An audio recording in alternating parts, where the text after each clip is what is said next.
მოგესალმებით. ზოგადად ადამიანისა თუ ქვეყნის წინაშე მდგარი პრობლემების გადაწყვეტა აუცილებელია დაიწყოს მისთვის აი ამ პრობლემისთვის შესაძლებელი სახელის დარქმევით. რას გულისხმობთ ამ შემთხვევაში? როგორც მოგეხსენებათ 2012 წლის ოქტომბრის არჩევნების მთავარი თქვათ გამოსავალი და მთავარი მიზანი გახლდა ის დანაშაულებრივი რეჟიმის შეცვლილიყო, რომელიც როგორც მინიმუმ 2004 წლიდან მართავდა ქვეყანას. და სწორედ აი ამ ცვლილებებს დაუჭირა მხარი საქართველოს მოსახლეობამ. ჩვენ საკანონმდებლო წინადადებით მივმართეთ პარლამენტს და ვთხოვეთ, რომ არა მარტო ეს 9 წლიანი მონაკვეთი, არამედ მთლიანად ის 20 წლიანი მონაკვეთი, კერძოდ შევარდნაძისა და სააკაშვილის რეჟიმი შეეფასებია როგორც დანაშაულებრივი. სამწუხაროდ 2014 წლის 20 მარტის საკომიტეტო სხდომაზე ხმალაძის მეთაურობით საპარლამენტო უმრავლესობამ უარი თქვა ამ წინადადების გაზიარებისათვის. და ჩვენ იძულებული გავხდით ესე გაგვეყო ეს ორი საკითხი და შევთავაზეთ პარლამენტს გუშინ ჩავაბარეთ ახალი საკანონმდებლო ინიციატივა, რომელიც ითვალისწინებს 2004-2012 წლებში არსებული სააკაშვილის დანაშაულებრივი რეჟიმისთვის შესაფერისი სახელის, ანუ პოლიტიკურად დანაშაული რეჟიმის, ასე ვთქვათ, შეფასების გადაწყვეტილება მიიღოს პარლამენტმა. ამისათვის უპირველეს ყოვლისა ჩვენი ეს საკანონმდებლო წინადადება უნდა გახდეს მათთვის საფუძველი, რომ მათი ინიციირებით შემდეგ ესე იგი საპარლამენტო მოსმენაზე მოხდეს აი ამ საკითხის განხილვა. ჩვენ ვითხოვთ, რომ თუ ხელისუფალი დღეს მოსული ხელისუფალი ოპოზიციაში ყოფნის დროს ასე ვთქვათ თავგამოდებით და ჩვენი საზრით მართებულათაც აფასებდა, რომ სააკაშვილის რეჟიმი ეს იყო სისტემური დანაშაული და აი ამ სისტემური დანაშაულისთვის, სახელის დარქმევისთვის, აი ამ ლოზუნგით მოვიდა, აი ჩვენი საკანონმდებლო წინადადება სწორედ ამას ითვალისწინებს და თავაზობთ საპარლამენტო უმრავლესობას, რომ დაანებონ თავი პოლიტიკური სირაქლემობის თამაშს, დაანებონ თავი იმას, რომ თითქოს მას შემდეგ რაც ისინი ხელისუფლებაში მოვიდნენ, აი ეს პოლიტიკური რეჟიმის შეფასების საკითხის აქტუალობა არ დგას ქვეყანაში. დღეს მიმდინარე ყველა დაძაბული პროცესის სათავე, ალბათ არ ვიქნები ორიგინალური თუ ვიტყვი, ამას მსმენელი და მაყურებელი თვითონაც ხვდება, ყველაფერი ამის სათავე არის ის, რომ ყველა ესე აი ამ პროცესებს არ ქვია თავისი შესაფერისი სახელი და შესაფერისი სახელის დარქმევა ეს არის ის, რომ ეს 9 წლიანი მართლობა იყო ესე იგი სისტემურ დანაშაულზე აგებული სახელმწიფო მართლობითი სისტემა, რომლის აი ამ სახელის დარქმევის გარეშე გაჭირდება მოსახლეობასაც და ქვეყნის ფარგლებს გარეთ, ასე ვთქვათ, პოლიტიკურ თუ დაინტერესებულ ძალებს აუხსნათ, რატომ დგას სააკაშვილის დაკითხვისა და მისი პასუხისმგებლობაში მიცემის საკითხი, რატომ არის ყოფილი პრემიერ-მინისტრი დაკავებული, რატომ არის თბილისის მერის ეს საკითხი ამდენად აქტუალური, რატომ არის მინისტრების თუ დეპუტატების საკითხი ამ დაგვარ ჭრილში გადასაჭრელი. იმიტომ რომ ესენი სისტემური რეჟიმის წარმომადგენლები გახდნენ. მთლიანად რეჟიმი იყო დამნაშავე და მეტნაკლები დანაშაული ყველას ქონდა მიწყნილი.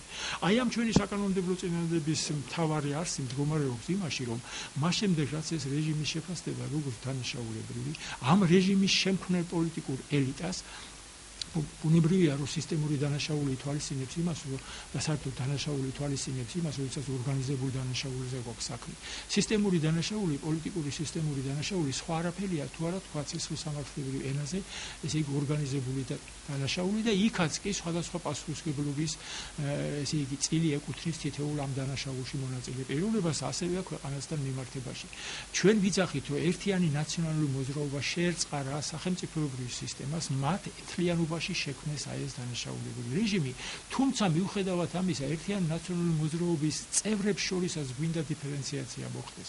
და ჩვენი საკანონმდებლო ინიციატივა ითვალისწინებს, რომ მხოლოდ პოლიტიკური ელიტას, რომელიც თქვათ იკავებდნენ ნაციონალური მოძრაობის სიით, თქვათ პარლამენტის დეპუტატის, მინისტრის, პრემიერ-მინისტრის, ესე იგი მინისტრის მოადგილეების, გამგებლების, გუბერნატორების და პარლამენტის საკრებულოებში ანაზღაურებად თანამდებობებზე ესე იგი მუშაობდნენ, მათ ისევე როგორც კონკრეტულ სისხლის სამართლის დანაშაულში მხილებულმა პიროვნებებმა პასუხისმგებლობა უნდა აიღონ თავის თავზე, რაც ხდებოდა ამ 9 წლიან მანძილზე და ეს უნდა გამოიხატოს იმაში, რომ მათი პოლიტიკური უფლებები უნდა შეიკვეცოს და მათ როგორც მინიმუმ ერთი საარჩევნო ციკლის მანძილზე არ უნდა მიეცეთ შესაძლებლობა, რომ ესე იგი მიიღონ, თქვათ, ესე იგი მიიღონ არჩევნებში მონაწილეობა, მათ არ უნდა მიეცეთ უფლება, რომ საჯარო სამსახურში თანამდებობები დაიკავონ, რადგან ისინი წარმოადგენენ აი ამ დანაშაულებრივი რეჟიმის თითოეულ შემადგენელ ნაწილს.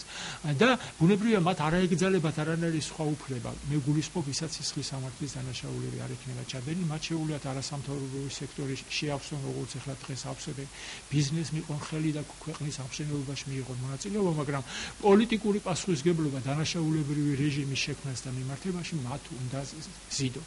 აი ეს შანსი მივეცით ჩვენ კიდევ ერთხელ ხმალაძის იურიდიული კომიტეტის გუშინ ჩავაბარეთ ეს საკანონმდებლო წინადადება და ნახოთ რა გადაწყვეტილებას მიიღებს. მათ ვერ გაბედეს და ვერ შეძლეს, ვერ გამოხატეს პოლიტიკური ნება, რომ ესე იგი შევარდნაძისა და სააკაშვილის რეჟიმი თანაბარ წონად ესე იგი დაესახელებიათ როგორც დანაშაულებრივი რეჟიმი. და ეხლა ჩვენ თავაზობთ კი ბატონო, თქვენ იყავით იმ შევარდნაძის რეჟიმის წარმომადგენლები, მაგ დროს გეკავათ გარკვეული თანამდებობები და იქნებ ამიტომ იკავებთ თავს და ვერ ბედავთ თქვენივე მონაწილეობით ქვეყნის ასე ვთქვათ მართვის პროცესში დაარქვა დანაშაულებრივი. ეხლა ჩვენ გავყავით ეს საკითხი და გთავაზობთ 2004-2012 წლის მანძილზე სააკაშვილის დანაშაულებრივი რეჟიმი გამოცხადდეს დანაშაულებრივად და მას შემდეგ რაც ეს მოხდება, მაშინ იმ სადეპუტატო ნაწილს, რომლებიც დღეს ეგრეთ წოდებულ საპარლამენტო ოპოზიციას მოიწოდებიან და ესენი არიან დამნაშავე რეჟიმის შემქმნელები, მათ უნდა შეუწყდეთ სადეპუტატო უფლებამოსილება. აი ამ რეჟიმის შეფასების ბოლო იქნება ამდაგვარი. მეორე საკითხი, რომელიც ჩვენ გვინდა დღეს ესე იგი შემოგთავაზოთ და გუშინდელ ჩვენ გახდით ქუთაისში და საპარლამენტო ჯანდაცვის კომიტეტში განხილული იქნა ჩვენი საკითხი, რომელიც ეხება ესე იგი ქალთა უფლებებთან დაკავშირებული პრობლემების მოგვარებას და კერძოდ რა საკითხს გულისხმობთ. მოგეხსენებათ თქვენ რომ დემოგრაფიული თვალსაზრისით საქართველოს ერთ-ერთი უმძიმეს ასე ვთქვათ მდგომარეობაში მყოფ ქვეყნების რიგშია და კერძოდ ის რომ ესე იგი ხანდაზმული 60 წელს გადაცილებული მოსახლეობის ხვედრითი წილი თანათან იზრდება ჩვენს ქვეყანაში ვიდრე ახალგაზრდობის წილია.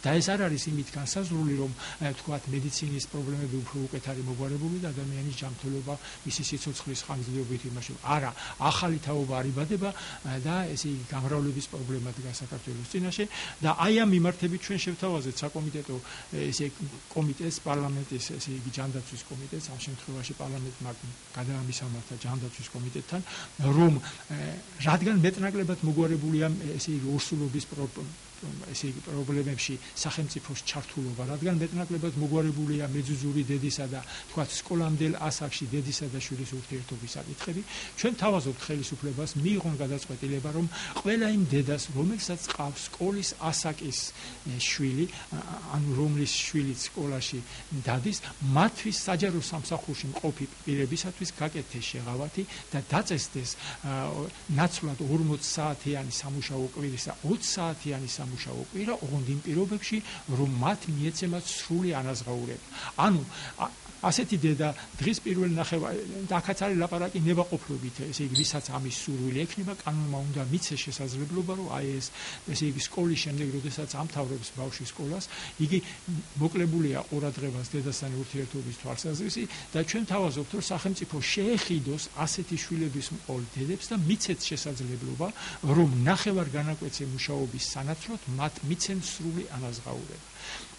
და ესე იგი რაც მიცემს იმას, რომ დედის ჩართულობა სკოლის შემდეგ, თქვათ, ვიდრე ამ შემთხვევაში ის 4-5 საათი, 6 საათი, ესე იგი შვილი არის დედის ურთიერთობასთან მოკლებული და არა მარტო აი ამ ურთიერთობას, აქ ყველაფერი საყოფაცხოვრებო პირობებია და ასე შემდეგ ყველაფერი დგას.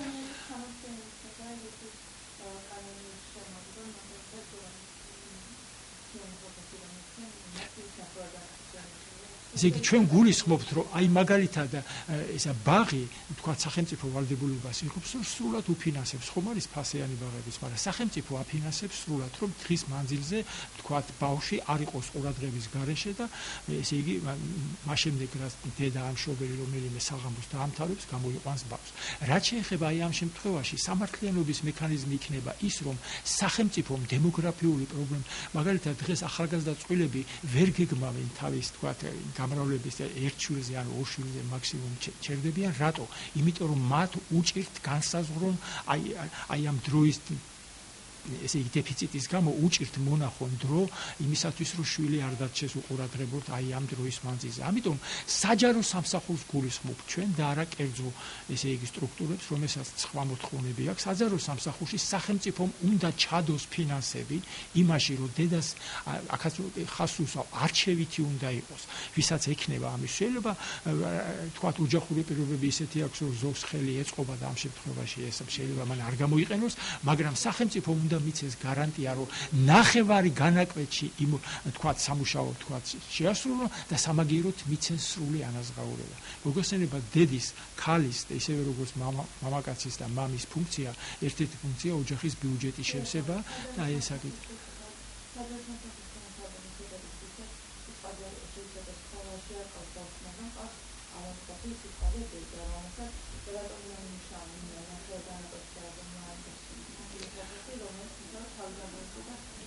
გეთანხმებით თუ თქვათ ოჯახში თქვათ ავადმყოფის პრობლემა არის, მშობლის პრობლემა, ეს ცალკე რეგულაციის საკითხია. ბუნებრივია სახელმწიფომ აქაც უნდა შეიმუშაოს გარკვეული პროგრამა, მაგრამ ამ შემთხვევაში ჩვენ ვიძახით დემოგრაფიული პრობლემის გაჯანსაღების მიზნით ერთ-ერთ ნაბიჯად ვთავაზობთ ამათ, რომ მიცენ ახალგაზრდა ოჯახებს, ესე იგი შვილადობის დაგეგმვა წარმართონ ისე, რომ არ იფიქრონ ბავშვის აღზრდაზე დრო სად მონახონ. აი ამ პრობლემის მოგვარებას გულისხმობთ, მოგხსენებათ სახელმწიფო მართვა სხვადასხვა სტრუქტურებისგან შედგება, ავადმყოფებს ცალკე დახმარება სოციალურ დაუცველებს ცალკე მიდგომა ჭირდება და ასე მთლიანობაში ვლაპარაკობთ ამ შემთხვევაში. ერთ-ერთი სეგმენტი გვინდა გამოვყოთ, რომ მიცეთ შესაძლებლობა სახელმწიფო ჩაერთოს შვილადობისა და დემოგრაფიული პრობლემის მოგვარებაში.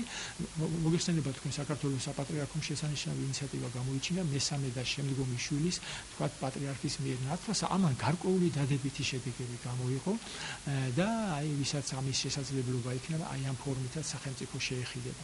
აი ეს ორი საკითხი, თუ რამე კითხვა კიდე გექნება და მემართულებით, აი ეს ორი საკითხი ყველაფრისთვის თავის სახელის დარქმება. სააკაშვილის დანაშაულებრივი რეჟიმი უნდა შეფასდეს საკანონმდებლო დონეზე და ეს არის დღეს თქვენი ბატონო ვახტანგ ხმალაძის მიმართ ამ შემთხვევაში როგორც იურიდიული კომიტეტის თავმჯდომარეს და მთლიანად საპარლამენტო უმრავლესობაზეა დამოკიდებული. ჩვენი საკანონმდებლო ინიციატივა თქვენს ასე ვთქვათ კანცელარიაში დევს, ნახოთ რა გადაწყვეტილებას მიიღებთ.